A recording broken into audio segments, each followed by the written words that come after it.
미디어 협동조합 국민TV 개국기념 특강 신춘 2014 대한민국을 말하다. 미디어 협동조합 국민카페 온에어가 국민TV 개국을 맞아 주간 특강을 마련합니다. 대한민국의 언론, 법조, 경제, 안보, 사회 각 분야의 전문가들이 나서 2014년 대한민국의 현실과 미래를 짚어냅니다.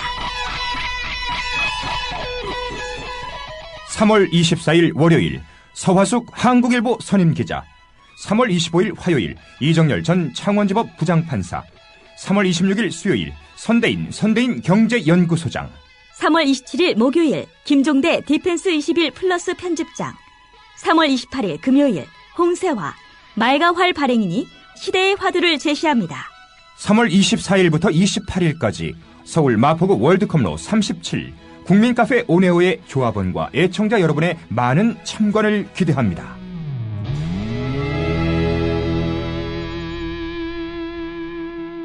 (3월 27일) 목요일까지는 저녁 7시 반, (3월 28일) 금요일 홍세화 발행인 강연만 오후 5시에 시작됩니다.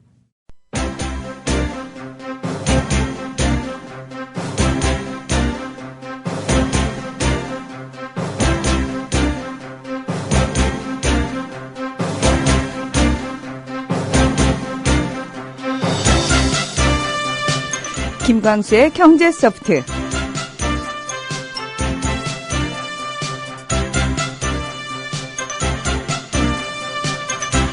어렵지만 재미있는 경제 이야기를 하는 시간입니다. 김광수 경제연구소의 김광수 소장님 그리고 길경식 연구이사님 함께해 주셨습니다. 안녕하십니까? 네, 안녕하세요. 안녕하세요. 네. 이제 진짜 완연한 봄이에요. 살짝 낮에는 더워요. 덥더라고요. 네. 근데 왜 목도리를, 이사님? 패션입니다. 멋으로. 이 목도리가 네. 실은 와이프 거예요. 임산부용인데 너무 예뻐가지고 제가 뺏어가지고 왔어요. 진짜요? 네, 진짜 나쁜 남편! 소장님, 네. 이렇게 철없는 꼬마 신랑 보면 느낌이 어떠세요? 뭐 꼬마 신랑인가요? 저보다 어리잖아요. 귀여우시죠, 마냥? 신세대예요, 신세대. 근데 이제 내일 모레 40대인데. 네. 문화원에서도 빨리 좀 반려자를 좀 맞이해야 되지 않을까요? 예, 걱정 안 하셔도 돼요. 때가 되면, 예. 남자를 신혼여행. 못 만난다면서 근데. 때가 많이 지난 것 같은데. 잠깐, 왜 공격이 들어오지? 예. 얼른, 예, 잠깐 피난 갔다 오겠습니다. 조합원 스토리텔링님 신청 광고입니다. 겨울철 벨미 과메기 맛있게 드셨어요? 포항 죽도시장 상인협동조합에서 이번에는 간장게장을 내놓아요. 살아있는 암꽃게로 만들어 살이 탱탱한 명품 간장게장. 미디어 협동조합원께는 아주 저렴한 가격으로 모시고 배송비를 따로 받지 않습니다. 010-9896-8282 010-9896-8282 검색창에서 죽도락을 검색하세요. 밥도둑 망도둑 내 사랑 간장게장.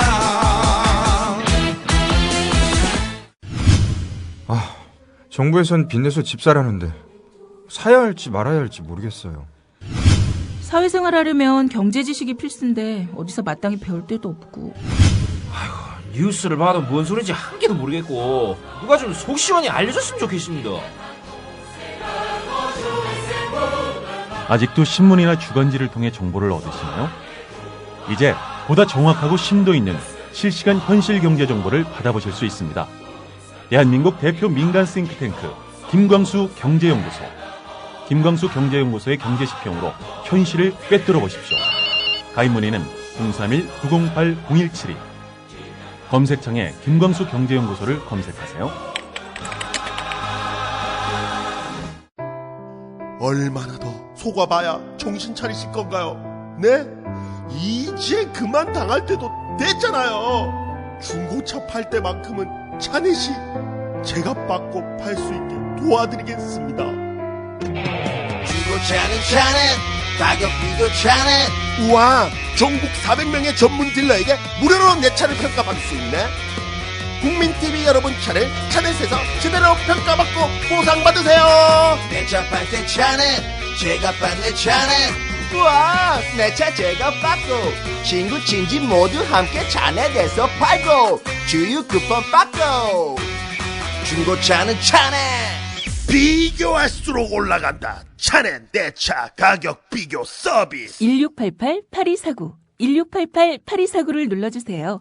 옥션 모터스에서도 차넷을 만나보세요.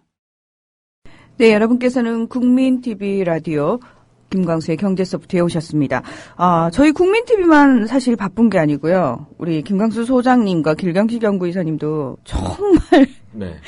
바쁘게 지내시더라고요. 또 무슨 행사를 하신다고요? 전국 투어 중입니다. 전국 투어. 순회 공연. 순회 공연. 동남아 순회 공연은 안 가십니까? 나중에. 나중에.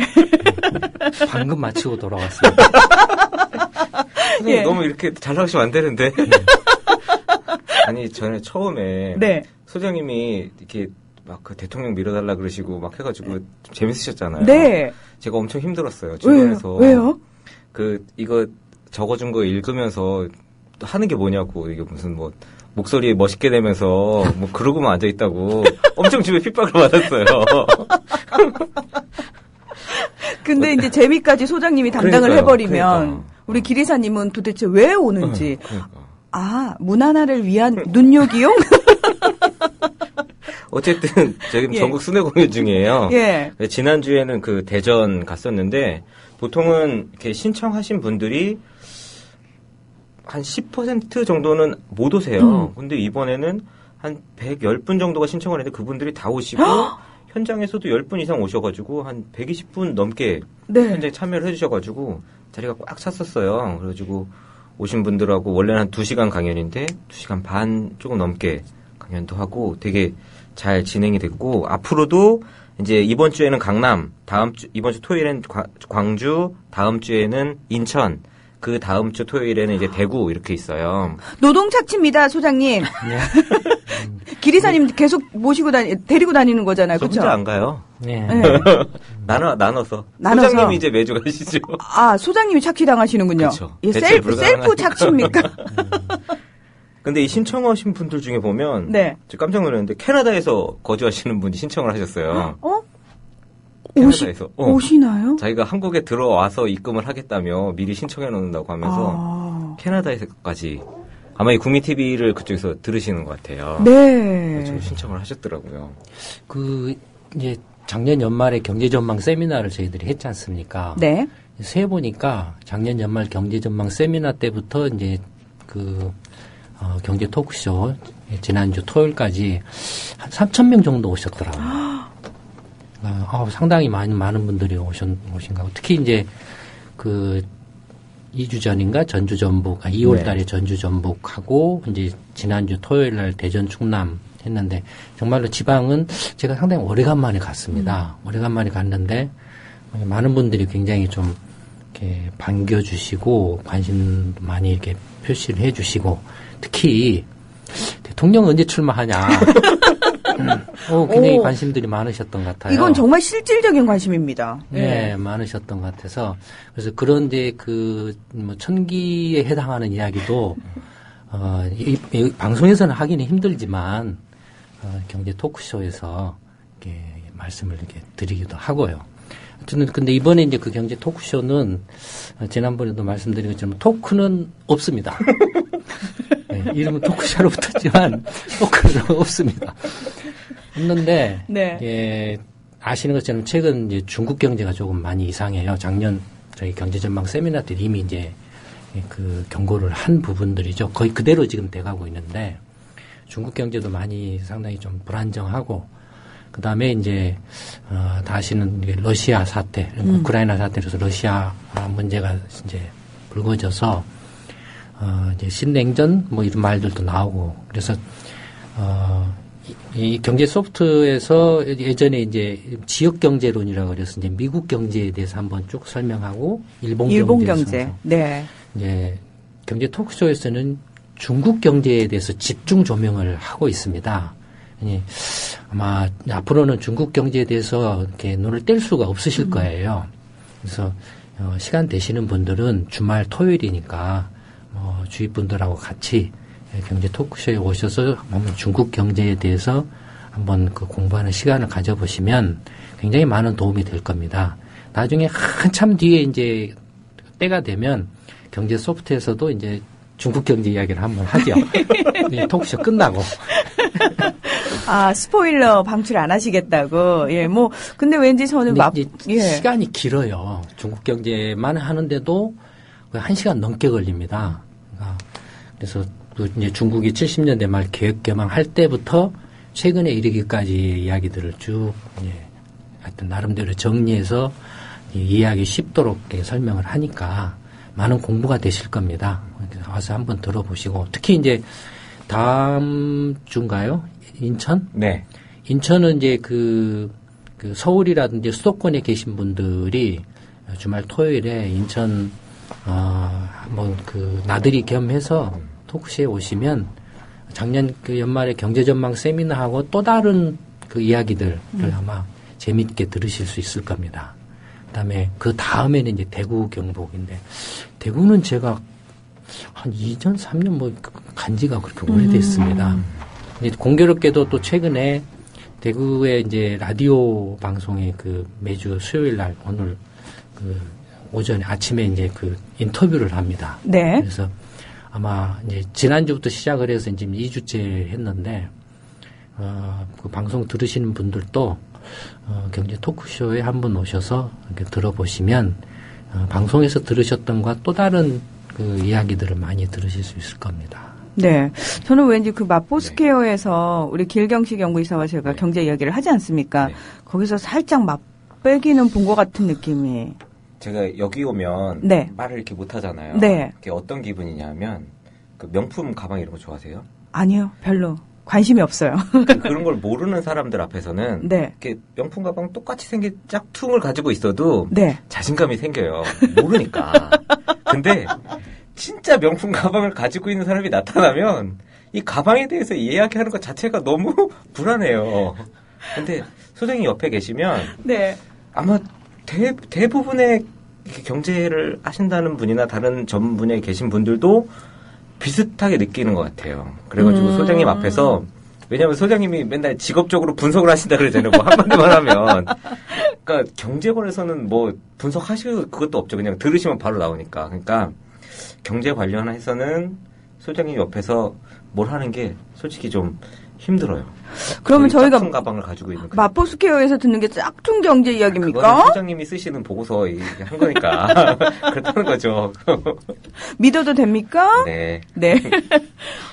경제 시평에 대해서도 궁금해하시는 분들이 꽤 많으세요. 네. 사실 몇 번 말씀을 하셨거든요. 네. 근데 아직까지는 이미 김광수 경제연구소를 저희 경제 소프트가 아니라 이미 알고 계셨던 분들은 경제 시평에 대해서 굉장히 높게 평가를 하십니다만. 네.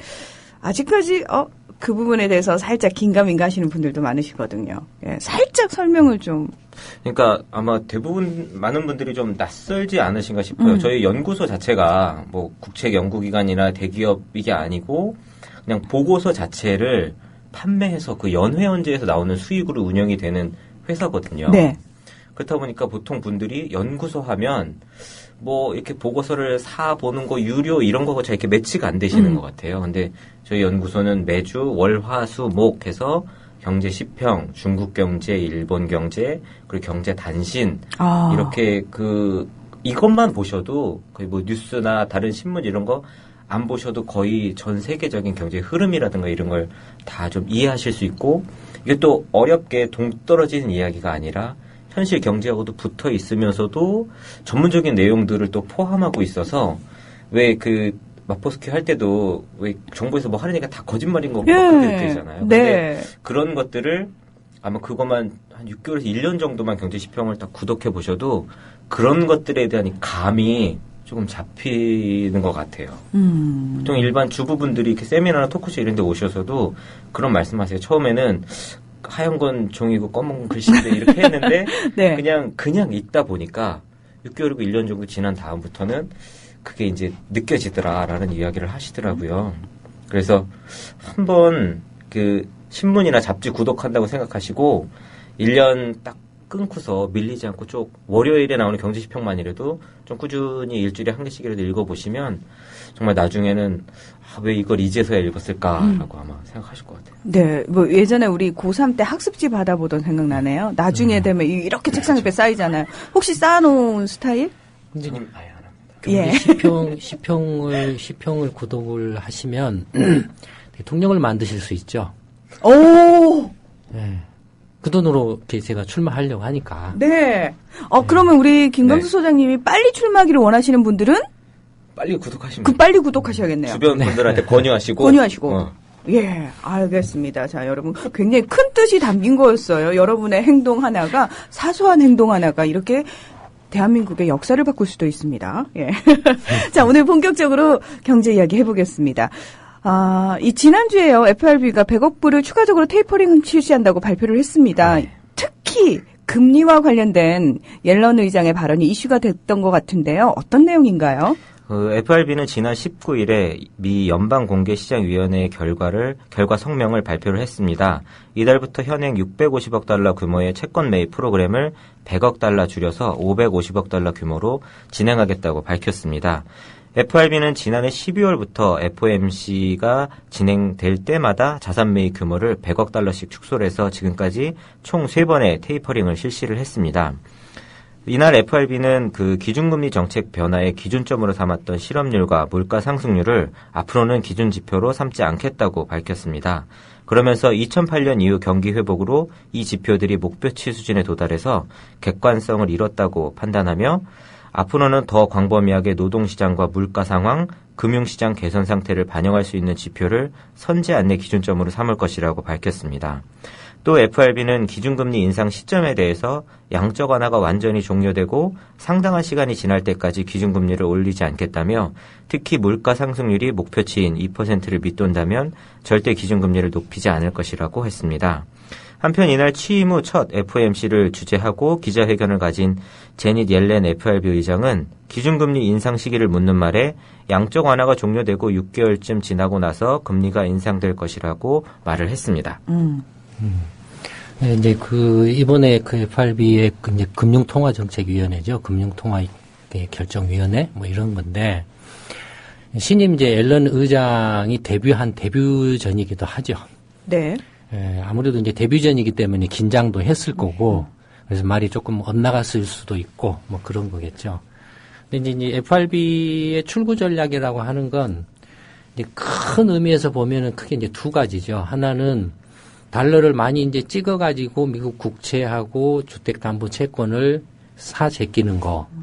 그래서 이제 그걸, 매월 850억 달러씩 사 제낀다라고 했는데, 그걸 이제 점점 줄이는 거죠. 그러니까 줄인다라고 그래서 이게 지금 혹시 이제 잘못 오해하시는 분들도 계시는 것 같은데, FRB가 지금 사서 보유하고 있는 이제 국공채를 매각한다. 그런 이야기는 아니고, 지금 850억 달러씩 계속 추가로 더 구입을 하니까 보유하는 국공채의 양은 계속 늘어나겠죠. 그게 850억 달러를 750억, 650억, 550억 하니까 늘어나는 속도가 둔화되겠죠, 지금. 그렇죠. 네. 그래서 이제 아마 올 하반기쯤 되면은 이제 더 이상 추가로 달러를 찍어서 국공채를 사지는 않는다. 그러면은 기존에 보유하고 있는 건 어떠냐? 그건 그대로 계속 보유를 유지를 한다라는 거죠. 만기가 돌아오면 그 만기 돌아온 것들을 다시 이렇게 팔아서 다시 그 돈으로 다시 산다니까 지금 FRB의 이제 그 자산 규모가 한 4조 2천억 달러 되는데 아마 저는 올 하반기쯤 되면은 뭐 4조 한 3천억이나 뭐 그 정도 뭐 이렇게 한 4조 4천억 뭐 이 정도 되겠죠. 그 선에서 이제 멈추는 거죠. 진짜 그 양적 확대책의 출구 전략은 사실은 달러를 찍어서 추가 매입을 지금 현재 발표한 것은 달러를 찍어서 추가 매입을 하는 걸 점점점 이제 이렇게 줄여서 멈추겠다라는 거고, 진짜 출구 전략은 그렇게 해가지고 지금 사가지고 있는 걸 이제 팔 때, 팔기 시작할 때가 사실은 진짜 출구 전략이죠. 왜냐면 금융 위기 전에 FRB가 그 대차 대조표가 9천억 달러밖에 안 됐거든요. 그게 지금 4조 뭐 한 현재는 2천억 달러니까 뭐 3조 3천억 달러 가량이 지금 늘어나 있는 거죠. 그러니까 예전에 9천억 달러 수준으로 다시 줄여갈 때가 진짜 이제 출구 전략이죠. 진짜 이제 시중에 있는 돈을 그동안에 뿌렸던 돈을 거두어 들이는 거죠. 회수하는 거죠. 그러니까 지금 현재 출구 전략이라고 하는 것은 계속 돈은 뿌리는 양을 이제 줄여내는 거니까 사실은 금융 긴축이라고 할 수는 없죠. 돈을 회수한다라고 할 수 없죠. 그렇죠. 뿌리는 양을 줄이는 것 뿐이니까. 그러니까 시장의 충격을 최소화하기 위한 방안이라고 네. 저희가 생각을 하면 될 것 같아요. 그러니까 계속 뭐 하여튼 그 돈을 추가로 이렇게 많이 찍어서 이렇게 뿌리게 되면 그 돈이 뭐 중국이나 뭐 인도나 아르헨티나, 브라질 뭐 이런 데로 막 러시아 흘러 들어가서 거기서 이제 문제를 일으킨다든지 아니면 거품을 일으킨다든지 해서 뭐 이른바 신흥국 경제 위기로 하고도 연결이 되어 있죠. 그다음에 또 하나 이제 그 넓은 의미에서 출구 전략하면은 이제 통화량, 돈을 찍어내는 것 위에 이제 금리죠. 금리를 지금 이제 0%로 이미 2009년에 초에 0%로 내렸는데 실질적으로. 근데 이제 그것도 모자라 가지고 작년에 뭐라고 이렇게 했냐면은 원래는 이제 기준금리를 회의를 하면 이번에 기준금리를 뭐 0.25%에서 0%로 내리겠습니다라고 딱 끝나거든요. 네. 근데 작년부터는 어떻게 했냐면은 이 기준금리를 0%로 사실 내렸는데 이것을 2015년까지는 계속 0%를 유지하겠습니다라고 앞으로의 그것까지를 다 예고를 해줬어요. 그러니까 기간을 정확하게 네. 알려주는 거죠. 네. 그 기간 동안에는 우리가 금리를 안 올릴 테니까 믿고 안심하고 돈 빌려다 쓰세요. 뭐 이런 그 느낌의 이른바 이제 포워드 가이던스라는 게 그겁니다. 그러니까 사전 예고제. 네. 네. 그러니까 기준금리는 2015년까지 안 올리겠다. 라고 이렇게 말을 했는데, 그 돈을 뿌리는 것은 작년에 이제 2013년 5월 달에 전 버냉키 전 의장이 5월 달에 출구 전략을 할 수도 있다라고 했을 때 그때 말했던 거, 그다음 그 전에 이제 그 QE3 정책을 결정을 했을 때 말했던 그 선을 그대로 사실은 따라가고 있거든요. 그때 이야기했던 내용대로 거의 비슷하게 따라가고 있는데 금리에 관해서는 이번에 이제 그 데뷔전을 한 그 앨런 신임 의장이 아마 긴장을 했던 탓인지 아니면은 뭐 다른 이유가 있었던지 정말로 그렇게 생각하는지는 모르겠지만 출구 전략 올 하반기에 그 돈을 추가로 찍어서 뿌리는 건 하반기에 끝나면은 금리는 아마 한 6개월 정도 후에 올릴 수도 있지 않을까? 뭐 이런 식으로 이제 가볍게 이야기를 한 거죠. 네. 기자가 불쑥 질문을 하니까 속으로 이제 뭐 이렇게 한 번도 이제 그런 걸 해본 적이 없었기 때문에 당황을 했던지 아니면은 그냥 무의식적으로 이렇게 말을 했던지 했죠. 그게 이제 그러면은 올 하반기에 그 양적 확대책 끝나고 6개월이면 내년 초네 이제 기자들이 이제 이렇게 해석을 한 거죠. 그렇죠. 2015년 말까지 늦어도 중반이나 말까지는 금리를 안 올린다라고 해놓고 이게 내년 초에 금리를 올릴 수도 있다라고 말한다라는 건 뭔가 정책의 큰 변화를 예고하는 거 아니냐라고 이제 한바탕 조금 이렇게 조그마한 이제 소동이 일어난 거죠. 예. 근데 내년 2일이니까 지금 이러쿵저러쿵 이렇게 왈가왈부할 그런 문제는 아니죠. 또 시간이 지나봐야 금리를 올려야 될지 내려야 될지 이렇게 결정을 해야 될 사안인데, 그러나 전체적으로 보면은 이제 돈을 찍어서 그 돈을 막 뿌리겠다라는 것을 이제 멈추겠다라는 것.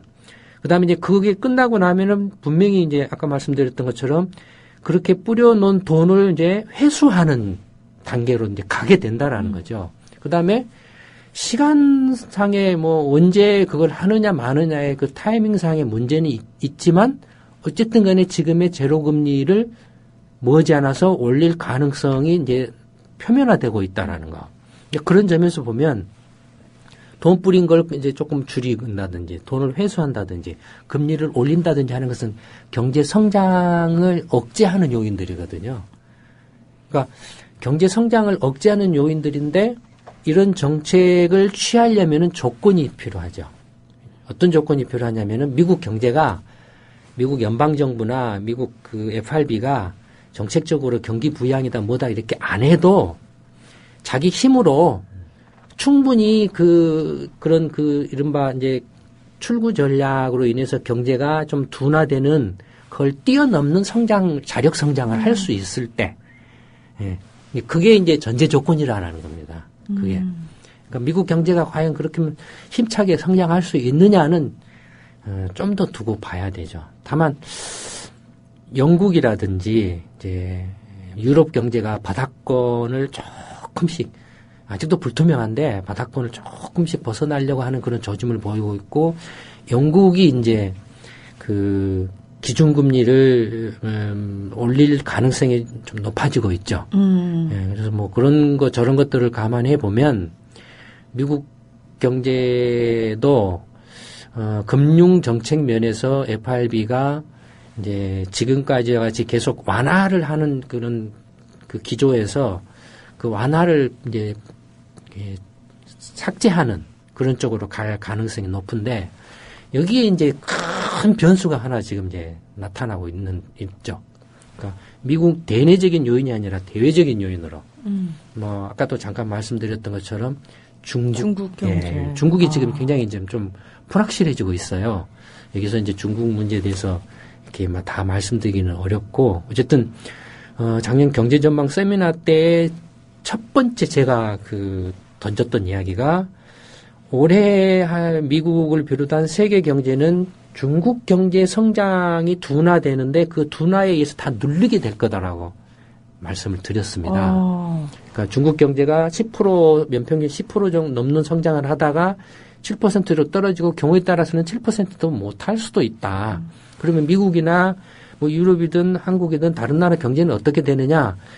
미국 경제는 회복된다라고 하고 있지만 미국 경제가 회복돼서 뭐 3% 막 이렇게 4% 성장은 불가능하다. 중국 경제가 떨어지면 그 떨어지는 힘에 눌려가지고 미국 경제도 힘을 이렇게 크게 못 쓸 가능성이 높다라고 말씀을 드렸거든요. 근데 실제로 지금 올해 들어와서 그런 양상으로 흘러가고 있습니다. 그러니까 그런 점들을 감안하면은 FRB가 비록 달러를 찍어서 공채를 막 사들이는 것은 멈출 수는 있지만 기준금리를 올리기까지는 중국이라는 변수가 이제 워낙 이제 크기 때문에 조금 더 지켜볼 필요가 있지 않는가 그렇게 생각이 되고 거기에 이제 조금 돌발 변수로 이제 우크라이나 사태가 발생해서 러시아가 이제 크리미아 반도를 침공해가지고 거의 이제 흡수를 해버렸잖아요. 거기에 대해서 이제 지금 미국이나 유럽이 제재 조치를 취하겠다라고 하고 있고 더욱 아직도 이제 우크라이나에 대한 러시아의 어떤 그 영토 이렇게 뭐 침탈이라고 할까 뭐 그런 것들이 아직도 지금 계속될 가능성이 이렇게 제기되고 있어서 그래서 이제 러시아에 대한 경제 제재가 확대될 가능성도 배제를 할 수가 없는데 당연히 그러면은 이제 러시아도 미국에 대해서 보복 조치를 취하겠죠. 그 경우에 이른바 이제 신냉전 체제가 이렇게 뭐 성립할 수도 있다 이렇게 말을 하고 있는데 어쨌든 그것도 돌발 변수로 지금 이제 세계 경제에 악영향을 주는 이제 변수로 어떻게 작용을 하고 있기 때문에 이런 것도 조금 더 지켜볼 필요가 있다라는 거죠. 그래서 전체적으로 하여튼 FRB의 출구 전략이 시작되고는 있지만 그 진행되는 과정도 FRB가 그 양적 확대책을 추진한 기간도 2009년, 10년, 11년, 12년, 13년, 5년에 걸쳐서 해왔거든요. 네. 그러면은 그걸 빠져나가는 전략도 기간도 어쩌면은 그와 비슷하게 걸릴 가능성도 배제할 수 없죠. 네. 그렇다면 10년 정도 되죠. 이미 금융위기 이후에 지금 6, 7년, 7, 8년 경과하고 있으니까. 그렇죠. 일본은 부동산 거품 꺼지고 나서 20년 침체라고 얘기하죠. 예. 예, 미국도 어쨌든 그렇게 길게 갈 가능성을 배제는 할 수는 없죠. 네. 자, 이번에는 국내 쪽으로 좀 눈을 돌려보겠습니다. 지난주에 대통령이 주재하는 규제개혁 점검회의가 있었는데요. 일부에서는 극장식 국정 운영이라는 비판을 하고 있습니다. 회의에서 어떤 내용들이 논의가 됐는지 궁금한데요. 알려주시죠. 네. 일단 지난 20일에 대통령 주재로 제1차 규제개혁 장관회의 및 민관합동 규제개혁 점검회의가 진행이 되었습니다. 이날 그 참석자를 보면 국무총리, 부총리, 관계부처 장관, 감사원장, 또 기업인 등 경제계 인사, 또 현장 공무원 등 총 160여 명이 참석을 한 상태에서 7시간가량 장시간 회의가 이어졌다고 합니다. 청와대는 회의와 관련해서 규제개혁 시스템에 있어서 규제 총량제에서 나아간 규제비용 총량제를 도입하고 핵심 규제 개선의 가중치를 부여해서 2016년까지 20% 규제 감축을 목표로 하고 기존 규제 전체의 50%를 현 정부 임기 내 일몰제를 설정한 부분들을 역대 정부와 다른 점으로 꼽았다라고 합니다. 네. 사실 이런 일종의 이제 대통령이 한 200명 가까이 되는 공무원들 모아놓고 7시간에 걸쳐서 회의한다라는 건 후진국형이죠. 아주 그냥 그 자리에 내가 앉아 있었더라면 정말 짜증났겠다는 생각이. 이거 마치 뭘로 비유를 할 수 있냐면 예. 대기업의 경영 최고 CEO가 모든 그 임원들 불러 모아가지고 하루 종일 회의하는 거하고 똑같죠. 뭡니까? 네, 예. 그런 거 하는 데는 없습니다, 사실은. 첫 번째는 그런 느낌이고. 그러면은 이명박 대통령이나 그 앞에 노무현 대통령 때는 이런 건 없었나요? 있었죠. 있었나요? 있었죠. 우리나라는 후진국이네요. 네, 이런 면에서. 네. 그러니까 그건 결국에 이제 보여주기 위한 거죠. 보여주기 위한 거. 아마 경제소프트에서 우리가 가끔씩 대통령이 뭘 알겠습니까? 뭐 이런 말을 하고 네. 텔레비전에 나와서 이 문제에 대해서는 이렇고 저 문제는 저렇게 생각합니다. 이렇게 그렇게 말을 왜 못하냐 그랬더니 아마 그거 들었던 것 같아요. 보여주려고 한 번 한 것 같아요. 아니 제발 듣기라도 하셨으면. 예. 누군가 듣는 것 같아요. 그 측근이. 네. 그 반응하는 걸 보면. 네. 그다음에 우리 시평도 다 보고 있으니까. 제가 봤을 땐 시평을 읽고 계신 것 같습니다. 열심히. 예, 보고 있어요. 보고 있으니까. 문제는 이제 하나 보고 돌려보니까 문제죠. 근데 그것마저도 후진국형이네요. 예. 근데 어쨌든 간에 예전에 걸렸잖아요. 한번 말씀드렸나요? 네, 말씀하셨어요. 걸렸잖아요. 하여튼 근데 이제 문제는 뭐냐면 그 기사의 언론 그 보도 중에 무슨 이제 관료가 장관이 무슨 카지노 뭐 저쩌고 관련해서 뭐 규제를 이제 뭐 완화한다 뭐 한다 이러니까 뭐 이야기를 하니까 이거 좀 풀어야 되는 거 아니까 뭐 저도 미치겠습니다 뭐 이런 말을 이렇게 했다라는 보도가 있었어요. 네. 근데 그 여러분 한번 생각을 해보십시오. 규제라는 걸 그 문화아나운서가 만들었습니까? 제가 안 했어요. 저 안 그랬어요. 네. 그러면은 규제를 우리 기사님이 만들었어요? 이사님 그러셨어요? 그러면 국민TV가 규제 만드셨나요? 저희 안 그랬습니다. 아니죠? 소장님 만드신 거 아닙니까? 아니죠. 그러면은 이 방송을 들으시는 그 경제소프트 청취자분들이 규제 만드신 건가요? 아닙니다. 규제는 누가 만들었나요? 정부에서요. 지들이 만들어놓고 지들이 미치겠습니다 한다라는 거예요. 그러니까 정신 나간 사람들이 완전히 사이코 집단들이에요. 그렇잖아요. 웃으면 안 되는데 참 우프네요. 예, 그러게요. 아니 규제를 누가 만들었냐 이거예요. 그다음에 또 하나는 규제라는 게 뭘까요? 이제 경제가 있습니다. 한국 경제가 있어요. 한국 경제가 건전하게 작동하고 발전해 가기 위해서는 필요한 것들이 있겠죠. 네. 근데 건전하고 이렇게 건전하게 발전하고 이렇게 안전하게 성장을 발전하게 움직여 가기 위해서 필요한 것 중에 하나가 안전장치죠. 네. 자동차가 뭐가 있습니까? 안전장치로. 브레이크가 있죠. 예. 네. 그러니까 규제라는 게 그런 겁니다. 안전장치거든요. 근데 물론 상황에 따라서 이런 규제 장치가 지나치게 과도하게 이렇게 상황이 변했는데 과도하게 이렇게 있을 수도 있고 그렇죠. 그러나 지금 이런 규제 장치 규제를 이야기할 때는 이 규제 자체의 근본적이고 근원적인 목적인 안전 장치를 먼저 이야기를 해야 되는 게 순서죠. 한국 경제가 건전하게 이렇게 발전해 가기 위해서 경제 안에서 각 경제 주체들 특히 일반 국민들이 자기 삶을 자기 스스로가 건사하고 책임질 수 있도록 자존심을 가지고 자긍심을 가지고 살 수 있도록 하기 위해서는 어떠한 안전장치들이 먼저 필요한가를 한 다음에 그 기준 위에서 이것은 정말로 꼭 필요한 안전장치야. 이건 굳이 있을 필요가 없어. 이건 조금 시대착오적이야. 이건 좀 이런 점에서 좀 부족해. 이렇게 좀 개선할 필요가 있어. 이런 관점에서 해야 되죠.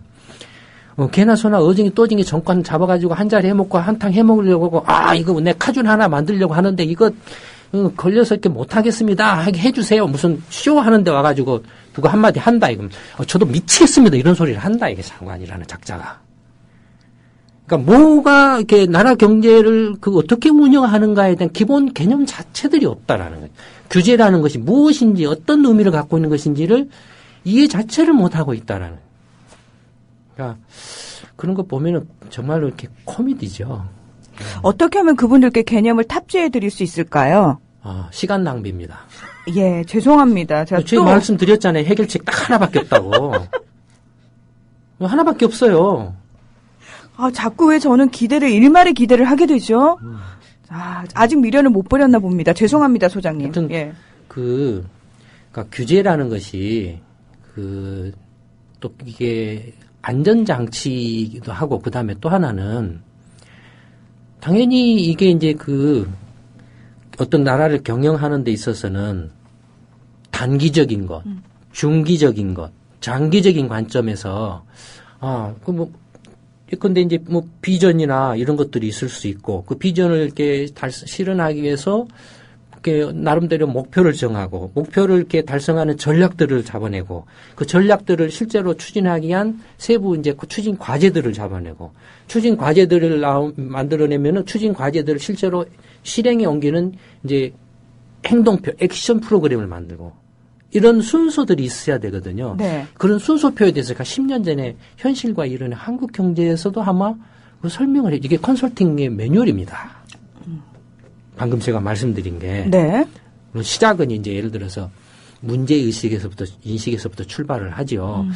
이제 지금 현재 상황이 이렇다라는 현실 인식을 객관적이고 냉철하게 하고 이런 현실 인식을 바탕으로 해서 지금 현재 문제점이나 앞으로 우리가 달성해야 될 과제가 뭔가 그다음에 그런 것들이 왜 부각됐는가 하는 배경들 이런 것들을 이제 일목요연하게 정리해서 모두가 거기에 대해서 납득을 하고 공감할 때 이제 그러면 이런 것들을 이제 이런 배경하에서 우리가 어떤 나아갈 방향이나 비전을 세우고 그 비전을 달성하는 목표들을 이렇게 세우고 그다음에 전략을 세우고 추진 과제들을 세우고 실용 프로그램을 하고 그다음에 그걸 검증을 하고 하는 그런 순환 사이클을 이렇게 그려가야 되는데 그런 것들이 장기적인 것, 중기적인 것, 단기적인 걸로 서로 유기적으로 연계를 가지고서 이렇게 추진이 돼야 되죠. 그런 속에서 정책과 규제와 이런 규제도 정책의 하나이거든요. 네. 그러니까 그런 맥락에서 이렇게 검토가 되고 체크가 돼야 되지.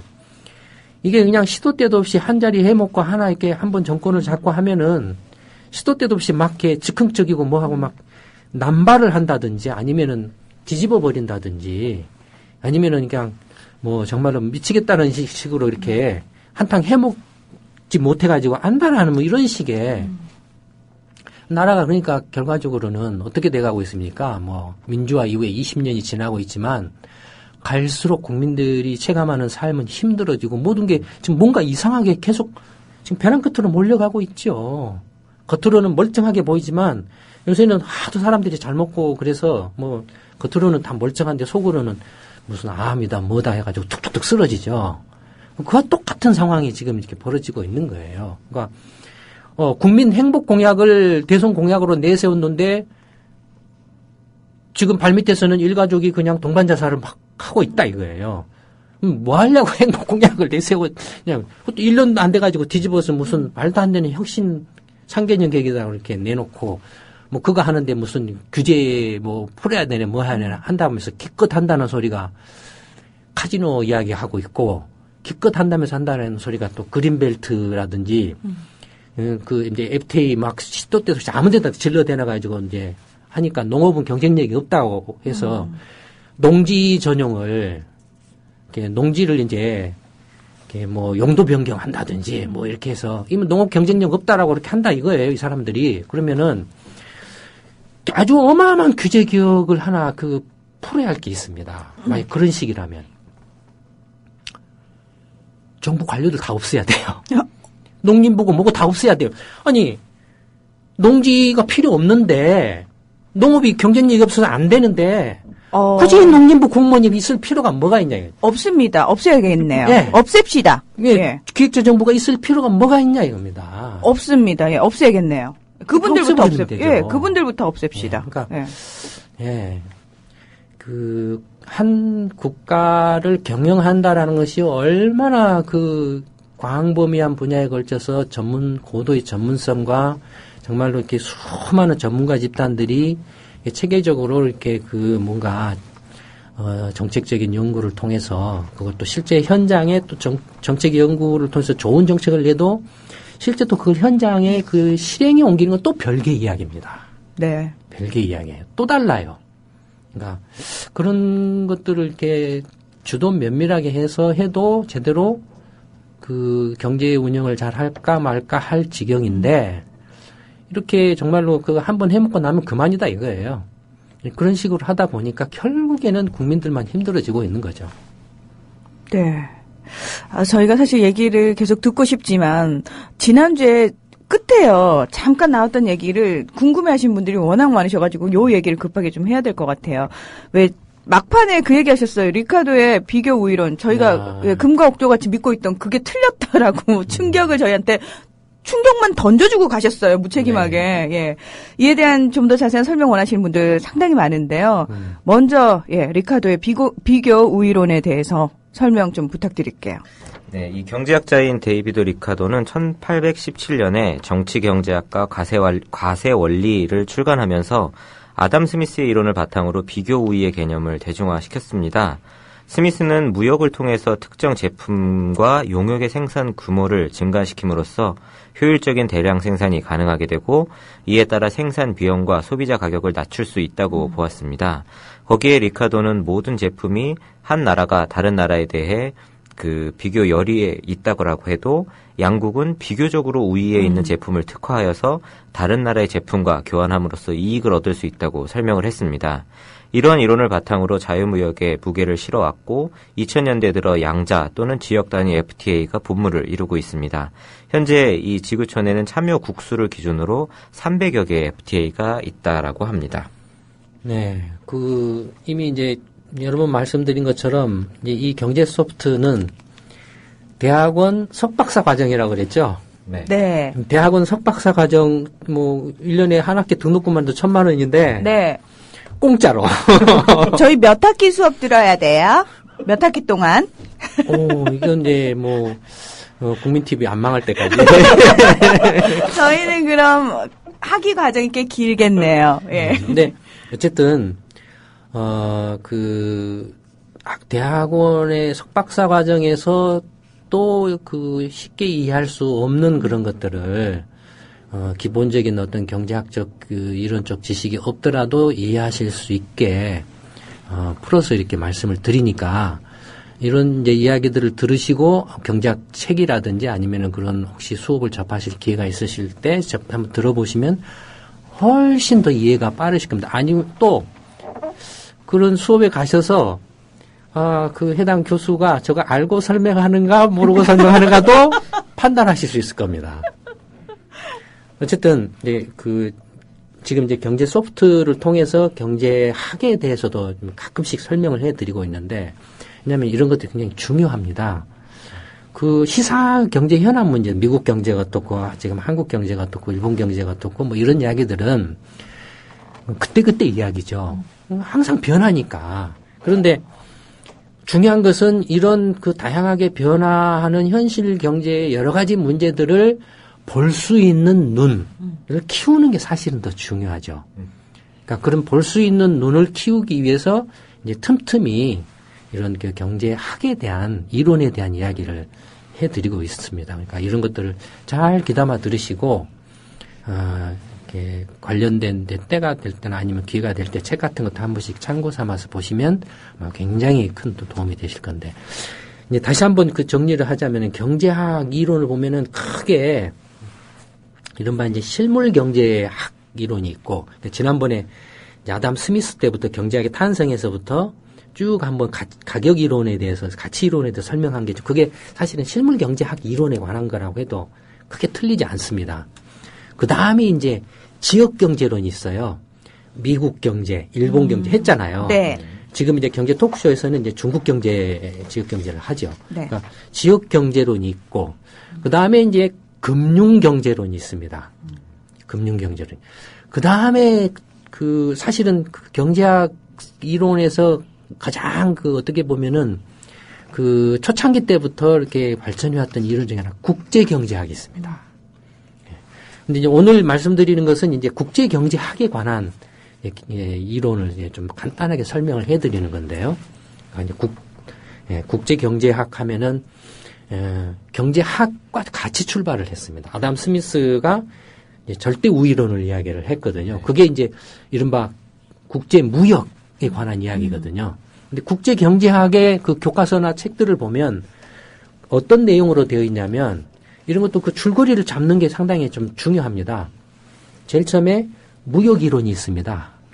그 다음에 이제 수출 이야기, 그러니까 무역은 이제 수출하고 뭐 이렇게 하는 수출입에 관한 이야기고, 그 다음에 이제 직접 투자 이론이 있습니다.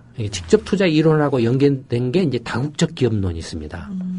그러니까 무역 이론이 있고 투자론, 그러니까 직접 투자 이론이 있고, 그 다음에 있는 게 환율에 관한 이야기가 있습니다. 환율론. 그 다음에 이제 마지막으로 국제금융론이 있습니다. 크게 보면은 이제 네 개의 카테고리로 되어 있는데, 그러니까 국제경제학에서 다루는 이제 이론적으로 다루는 그 틀을 보면, 제일 처음에 이제 이제 국제경제학에서 주로 다루는 거, 주체는 뭐냐면은, 일반 실물 경제에서는 가계, 소비 주체인 가계하고 생산의 주체인 기업을 다루지 않습니까? 거기에 이제 정부도 다루는 이제 거시경제학이 가미가 됐는데, 국제경제학에서는 주로 기업을 다룹니다. 왜냐면 수출하는 것도 기업이고, 대부분 이제 국제 간에 이렇게 왔다 갔다 하는 것은 기업들이 하거든요. 네. 실제로 이제 국제경제학에서 이렇게 노동이론 이런 것은 별로 없어요. 왜냐면 예, 그 후진국이나 개도국에 있는 노동자들이 선진국에 와서 이제 취업해가지고 거기서 돈 벌어서 본국에 송금하는 그거에 다예요. 노동은. 그러니까 국제경제학의 틀은 기본적으로 각 나라의 자원들은 이렇게 이동을 하지 않는다라는 걸 이렇게 전제로 깔고 있습니다. 만약에 모든 자원들이 이동을 하게 되면 한 경제가 돼버리죠. 그렇죠. 나라 구별이 없어져 버리는 거예요. 네. 그럼 국제경제학도 없는 거예요. 그렇게 되면은. 그러니까 기본적으로 자원의 이동이 없다라는 걸 암묵리에 깔고 있는 겁니다. 노동이라든지 기술이라든지 뭐 자본이라든지 이런 것들이 이동을 하지 않는다라는 걸 깔고 있습니다. 그러면은 이제 기업이 어떤 행태를 보이냐면 제일 처음에 기업을 만들었을 때 이제 제일 처음에 상식적으로 생각하면 어디다가 물건을 팔까요? 제일 처음에는. 자국이요. 그렇죠. 자국 시장에다 물건을 팔죠. 네. 자국 시장에서 물건을 팔고 난 다음에 좀 커지면은 이제 어디다 물건을 팔까요? 그 인근 국가? 네, 수출을 하죠. 수출, 예. 네, 그러니까 거기서 이제 국제 경제학으로 가는 거예요. 수출하는 거예요. 수출을 하는데 또 좀 일정 수준을 이제 시간이 지나서 수출을 하다가 보면은 이게 수출보다는 차라리 그 나라에 가서 직접 공장을 만들어서 세워가지고 그렇죠. 예. 예, 그 직접 투자. 예. 예. 그러니까 처음에 이제 자국 내 생산에서 기업이 수출을 하고 그다음에 해외 생산을 하는 직접 투자로 가고 그것이 이제 한 나라가 아니라 여러 나라로 다국적으로 이렇게 확산되는 네. 그런 과정을 겪는죠. 그러면은 이제 자국 내에서 이제 수출을 할 경우에 이제 국제 경제학의 이론이 이제 거기서 나옵니다. 왜 수출을 하냐? 왜 수출을 하냐? 여기서부터 출발을 해요. 왜? 아담 스미스는 뭐라고 했냐면 이제 아담 스미스 이야기하기 전에 보통 이제 상식적으로 여러분들이 생각하시는 거에 상식을 생각해 보시면 됩니다. 모든 그 경제학도 현실의 상식적인 경제 이야기들을 그냥 정리한 것 뿐이에요. 네. 그러면 예를 들어서 미국하고 한국이 있어요. 미국에서 100을 투자를 하고 똑같이 한국에서 100을 투자를 했는데 둘 다 똑같은 자동차를 생산해요. 품질도 똑같고 성능이 똑같은 자동차를 생산해내요. 근데 미국은 100을 투자를 해서 자동차를 3대를 만들어냅니다. 한국은 100을 투자를 했는데 자동차를 1대밖에 못 만들어내요. 그러면은 처음에는 이제 폐쇄되어 있을 때 미국은 미국에서만 팔고 한국 기업은 한국에서만 팔 때는 어떻게 되겠습니까? 둘 다 먹고 살죠. 네. 근데 이제 수출을 하게 되는 순간 어떻게 됩니까? 한국 자동차를 만드는 회사는 망하죠. 네. 왜 망하죠? 미국 자동차가 더 싸요. 그렇죠. 경쟁력이 있죠. 네. 생산성이 월등 높죠. 네. 똑같이 투자했는데 훨씬 많이 그렇죠. 생산하니까. 예. 이게 이제 하나예요. 또 예를 들어서 이제 쇠고기를 생산을 해요. 똑같이 미국에서 100을 투자를 했는데 쇠고기를 예를 들어서 이제 1톤을 생산을 합니다. 근데 이제 한국도 똑같이 100을 투자를 했는데 쇠고기를 한 100kg밖에 생산을 못 해요. 그러면 이제 쇠고기를 이렇게 생산하는 이제 그 축산 농가라든지 아니면 축산 업체가 이제 폐쇄됐을 때 역시 똑같이 근데 각자 나라에서 팔아서 먹고 살죠. 네. 근데 또 이제 수출을 하기 시작을 해요. 그러면 어떻게 됩니까? 또 미국 소만 먹겠네요. 그렇죠. 네. 그래서 이제 하나는 자동차 경우 이야기를 했고 이제 쇠고기 이야기를 했지 않습니까? 네. 이 두 가지 경우, 두 산업의 경우에 수출을 하게 해서 서로가 시장을 열면 시장을 연다라는 게 뭐죠? 지금 흔히 말하는 FTA죠. 네. 자유무역이죠. 자유무역을 하게 되면 생산성이 높은 데가 생산성이 낮은 데를 다 잠식해 들어가요. 예, 잠식한다, 먹는다 이거예요. 네. 그게 아담 스미스가 말하는 절대 우위론입니다. 근데 이 절대 우위론이 상식에 부합하죠. 네. 맞죠? 왜냐면은 근데 반도체를 생산하는데 삼성전자하고 일본에 이렇게 엘피다 메모리가 있는데 삼성전자가 월등하게 그 저렴한 그 가격으로 원가 경쟁력이나 생산성으로 이렇게 그 성능이 우수한 것들을 생산해낸다. 엘피다가 망한다 이거예요. 당연히. 그러니까 그런 거예요. 근데 리카도라는 사람이 불쑥 나와가지고 아니야. 그렇게 되면 이제 만약에 한국하고 미국이 자유무역 하자 그러면 한국이 하겠습니까? 안 할 겁니다. 절대 안 하죠. 다 네. 망해버리니까. 네. 절대 안 해요. 근데 리카도라는 경제학자가 쑥 나와가지고 아니야. 둘이 서로 이렇게 수출입을 자유롭게 하면 괜찮아. 그 득이 있어 서로 간에. 미국은 100을 투자해가지고 자동차 세대, 쇠고기 1톤. 한국은 100을 투자해가지고 자동차 1대, 쇠고기 100g. 그러면 예컨대 그 생산성으로 보면은 한국은 자동차 하나에 대해서 미국 자동차 3개죠. 네. 그다음에 쇠고기 100kg로 돼서 미국은 1톤이죠. 그러니까 네. 10배 생산성 10배. 있죠. 네. 자동차는 3배의 생산성밖에 없죠. 네. 그럼 미국은 리카도라는 사람이 뭐라고 말했냐면 미국은 쇠고기만 생산하고 한국은 자동차만 생산해서 서로 이렇게 주고받으면 득이 된다라고 말. 이게 이제 비교 우위설입니다.